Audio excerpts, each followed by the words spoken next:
Syukur terima kasih Tuhan, kalau hingga saat ini pemeliharaan Tuhan selalu nyata dalam hidup kami.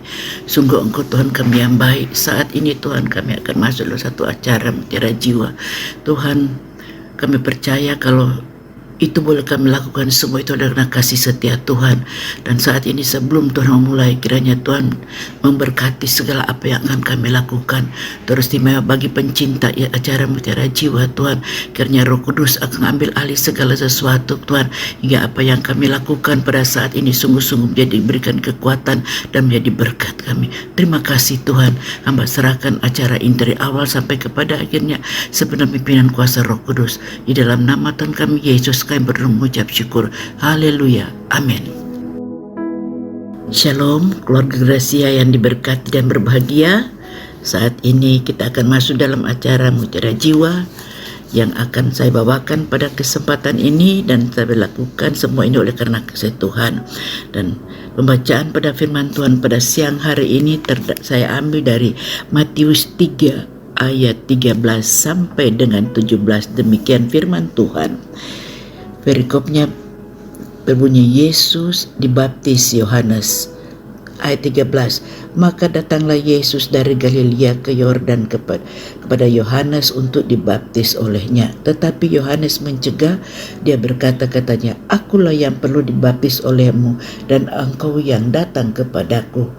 Ayat 14, tetapi Yohanes saya ulangi ayat 14, tetapi Yohanes mencegah dia berkatanya, akulah yang perlu dibaptis olehmu dan engkau yang datang kepadaku. Ayat 15 demikian, lalu Yesus menjawab katanya kepadanya, biarlah hal itu terjadi, karena demikianlah sepatutnya kita mengendapkan seluruh kehendak Allah. Dan Yohanes pun menurutinya. Ayat 16, sesudah dibaptis Yesus segera keluar dari air, dan kepada waktu itu juga langit terbuka dan ia melihat Roh Allah seperti burung merpati turun ke atasnya. Ayat 17, lalu terdengarlah suara dari surga yang mengatakan, inilah anakku yang kukasihi, kepadanya lah aku berkenan. Demikian firman Tuhan. Topik dari pembacaan firman Tuhan pada kesempatan ini yaitu judulnya menggenapkan kehendak Allah. Sekali lagi, menggenapkan kehendak Allah atau mengendap Tuhan. Mengendapkan kehendak Tuhan artinya mengizinkan atau membiarkan semua keinginan Tuhan terjadi dalam hidup kita. Allah kita adalah Tuhan yang memiliki pribadi dan kehendak. Demikian juga dengan kita. Kita juga harus memiliki pribadi dan kehendak. Saudaraku yang terkasih, kenapa saya beri judul menggenapkan kehendak Allah atau kehendak Tuhan? Di dalam setiap ciptaan yang Tuhan lakukan, khususnya bagi saya dan saudara sebagai orang-orang yang percaya kepada Tuhan, pasti dalam setiap pribadi kita ada satu rencana Tuhan yang Tuhan inginkan kerjakan dalam kehidupan kita. Kalau kita baca di dalam Kejadian 1 ayat 26 sampai dengan 27, demikian firman Tuhan, berfirmanlah Allah, baiklah kita menjadikan manusia menurut gambar dan rupa kita, supaya mereka berkuasa atas ikan-ikan di laut dan burung-burung di udara, dan atas ternak dan atas seluruh dan atas segala binatang melata dan merayap di bumi. Ayat 27 dikatakan, maka Allah menciptakan manusia menurut gambarnya, menurut gambar Allah diciptakannya diri kita, baik laki-laki dan perempuan diciptakannya mereka. Saudara, kalau kita melihat dari firman ini dikatakan bahwa Tuhan menciptakan manusia menurut gambar dan rupanya, supaya kita, saya dan saudara, berkuasa atas ikan-ikan di laut, burung di udara, bahkan seluruh apa yang ada di muka ini. Tuhan menciptakan saya dan saudara menjadi menurut gambar, agar kita juga kuasa yang dimiliki, agar kita diberi kuasa seperti apa yang Tuhan sudah lakukan.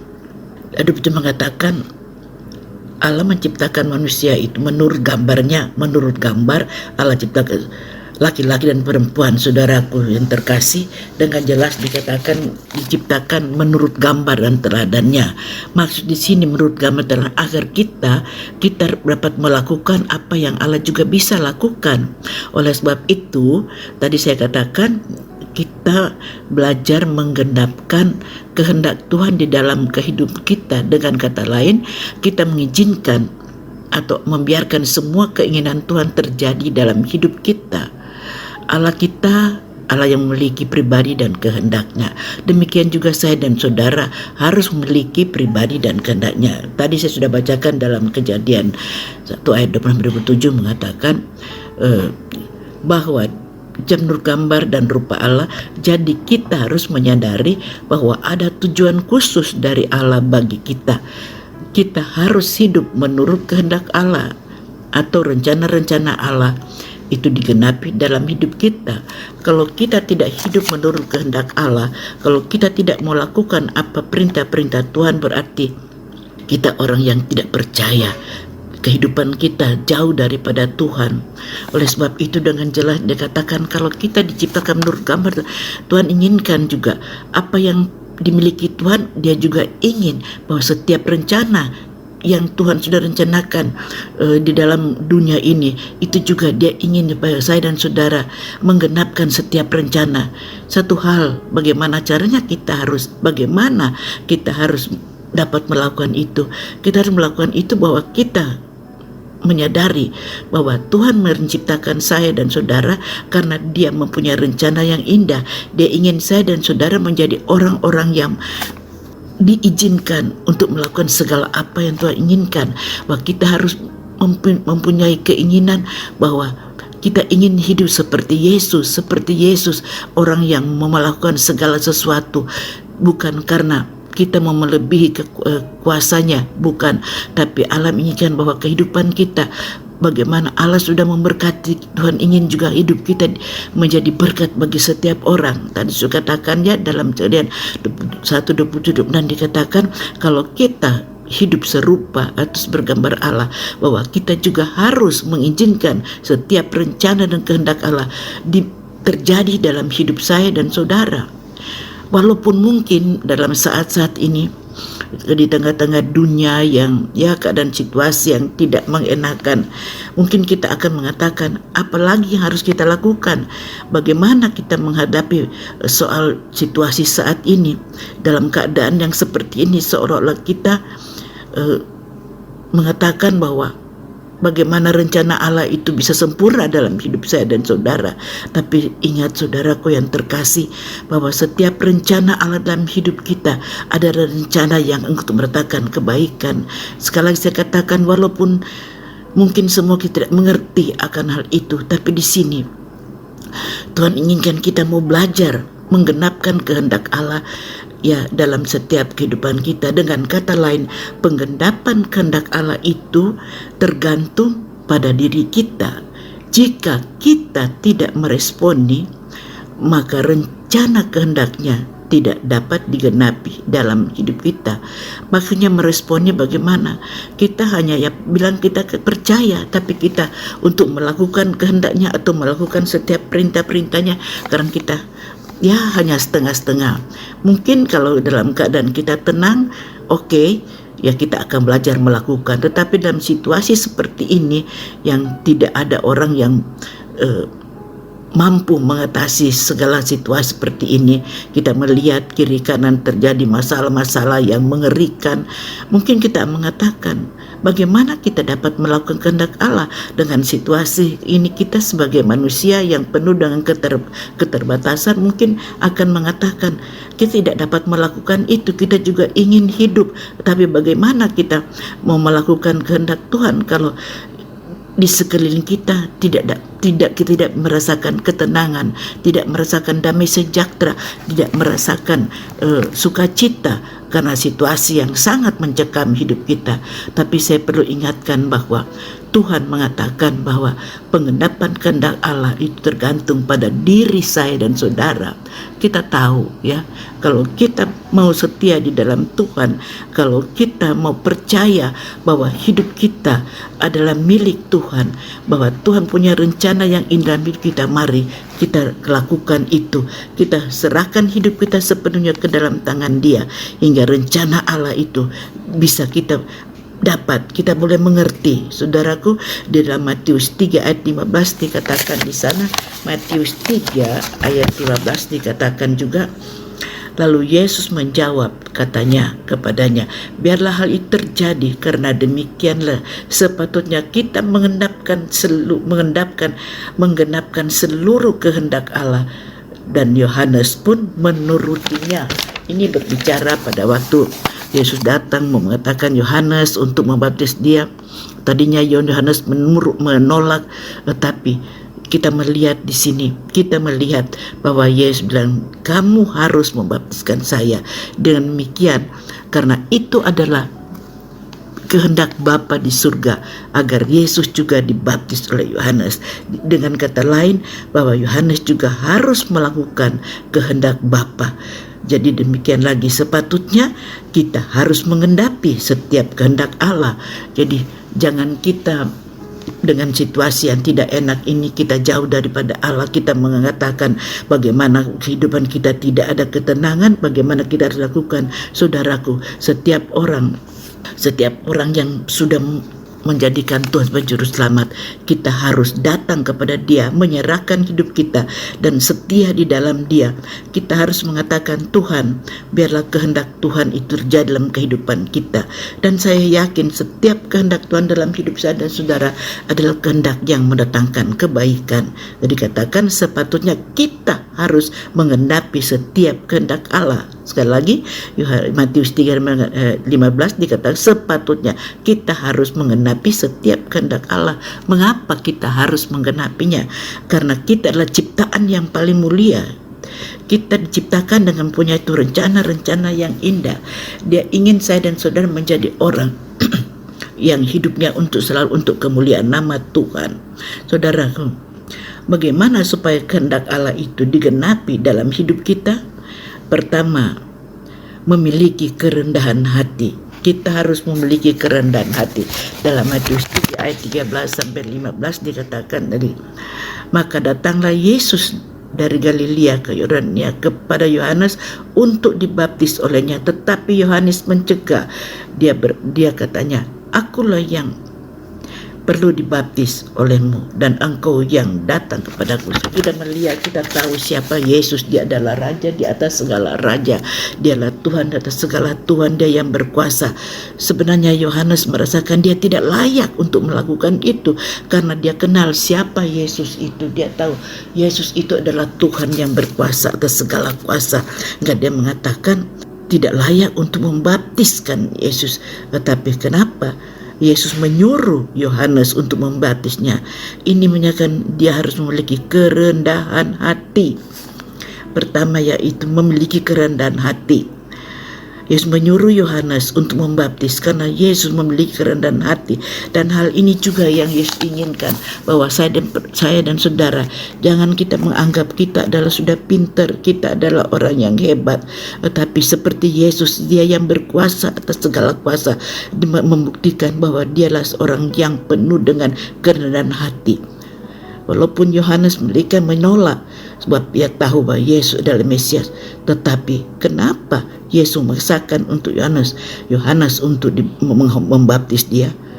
Saudaraku yang terkasih, ini merupakan satu contoh dalam kehidupan saya dan saudara. Sudah berapa banyak kita menjadi orang yang percaya kepada Tuhan, tapi kalau kita masih hidup dengan keegoisan kita, kecongkakan kita, maka rencana Allah tidak akan terjadi dalam hidup, dan kita tidak akan melihat apa yang Tuhan lakukan. Kita tidak akan pernah mengalami hal-hal yang indah bersama Tuhan. Maksud dari baptisan adalah baptisan dilakukan untuk meneguhkan iman dan pengampunan dosa, untuk masuk dalam kehidupan yang baru. Yesus mau melakukan itu sekalipun ia tidak berdosa. Hal ini karena kerendahan hati yang luar biasa. Saudara, kerendahan hati perlu dimiliki bagi kehidupan saya dan saudara. Saudaraku, banyak orang yang tidak dapat menggenapkan kehendak Tuhan sebab mengeraskan hati, hidup dalam kesombongan. Sesungguhnya semua yang Allah sediakan bagi kita itu adalah baik, saudara. Sekali lagi saya katakan, kenapa kita tidak dapat melakukan atau menggenapkan semua rencana Tuhan? sebab kita mengeraskan, sebab kita merasa apa yang kita miliki itu oleh karena kekuatan kita, kesombongan kita itu adalah satu hal yang menghalangi. Sesungguhnya manusia harus memiliki kerendahan hati agar apa yang Tuhan inginkan dalam rencana hidup kita akan terjadi. Semua yang Allah sediakan bagi kita itu baik. Namun bila hidup kita di dalam kesombongan, maka semua yang baik dari Allah tidak pernah kita miliki dan kita nikmati. Oleh sebab itu saya ingin tekankan bagi saudara bahwa apabila kita memiliki kerendahan hati, maka kita akan menjadi bagian daripada Allah. Maka setiap rencana Allah, mungkin saudara rencana apa yang kita lakukan, hidup kita mempunyai rencana yang saudara. Mungkin kita mengatakan kalau kita hanya menjadi manusia biasa, apa yang harus kita lakukan? Tetapi di sini jangan kita menurut kehendak kita, jangan kita mengeraskan hati kita. Mari seperti Yesus, dia datang untuk meminta jangan dibaptiskan dia karena dia penuh dengan kerendahan hati. Itu adalah sebagai teladan yang harus dimiliki bagi kehidupan saya dan saudara, agar setiap rencana Tuhan dapat dilakukan dalam hidup saya dan saudara. Kita boleh menjadi orang, menjadi berkat. Kita menjadi orang yang sungguh-sungguh dipakai Tuhan. Mungkin kita hanya bisa berdoa, mungkin hanya kita bisa berpujian, mungkin kita hanya mempunyai satu talenta. Tapi kalau kita melakukan itu dengan segala kerendahan hati, dan semua itu untuk kemuliaan nama Tuhan. Jadi dan Tuhan menginginkan bahwa ciptaannya dia memiliki rencana yang indah. Saudara, penggenap penyerahan diri pada Tuhan di dalam kedua, pertama saya memiliki kerendahan hati, dalam kedua penyerahan diri kepada Tuhan dalam Matius 3 ayat 15 dengan jelas dikatakan sepatutnya kita harus menggenapi setiap kehendak. Dengan tegas dikatakan seharusnya, sepatutnya kita hidup harus melakukan setiap kehendak Allah. Saudaraku, kehendak Allah dalam hidup kita dan saudara membawa kita untuk semakin hari semakin mengenal dia, semakin hari semakin menuju pada kehidupan yang kekal. Kita menjadi alat di tangan dia.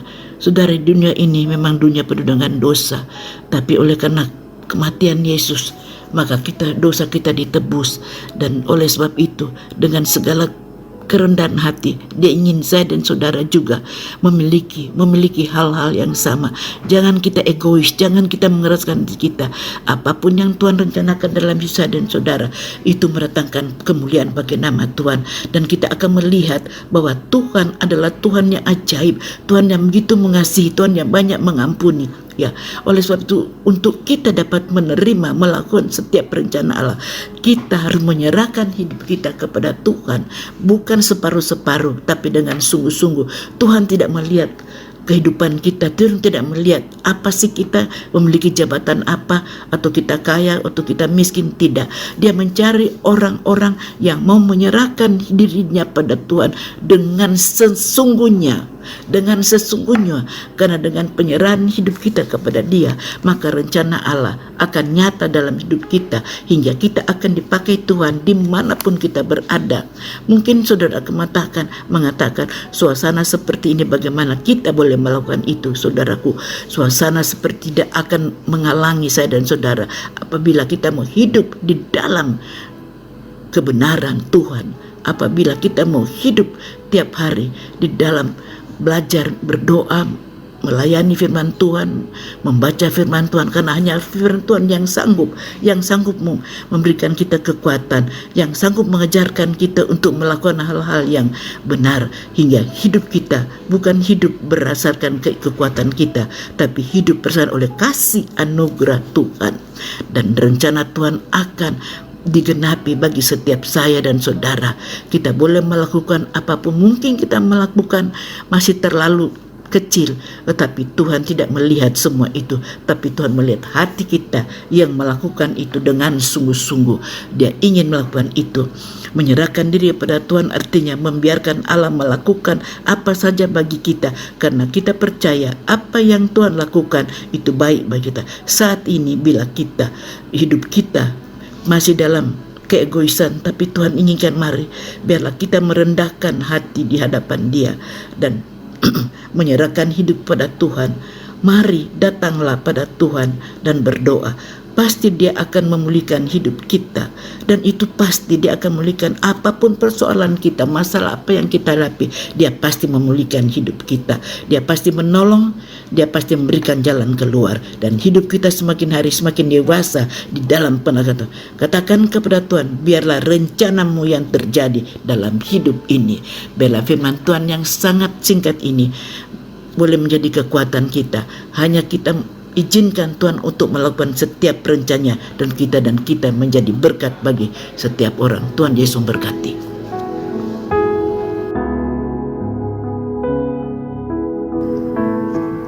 Terima kasih Tuhan, kalau oleh karena kasih kemurahan Tuhan kami boleh dapat menyelesaikan acara Mutiara Jiwa ini Tuhan. Kiranya Roh Kudus akan menyempurnakan segala apa yang kami lakukan, khususnya para pencinta Mutiara Jiwa dan para seluruh pendengar Tuhan yang mendengar acara ini. Biar mereka kekuatan baru mendapat, mereka boleh mengerti akan kehendak Tuhan dalam setiap kehidupan kami. Oleh sebab itu Roh Kudus sempurnakan setiap perkataan firman ini Tuhan, hingga kami boleh mendapat mengenal Engkau. Kami boleh menjadi orang-orang yang dapat sungguh boleh mengenal rencana Tuhan dalam kehidupan kami, boleh menggenapkan setiap rencana Tuhan dalam setiap pribadi kami masing-masing, hingga hidup kami semakin hari semakin disempurnakan di dalam Engkau. Terima kasih Tuhan buat segala sesuatu dan waktu-waktu yang Engkau berikan pada saat ini. Terpujilah buat namamu. Kiranya apa yang kami lakukan ini boleh menjadi berkat bagi setiap orang. Terpujilah buat namamu. Di dalam nama Tuhan kami Yesus kami berdoa mengucap syukur. Haleluya. Amin.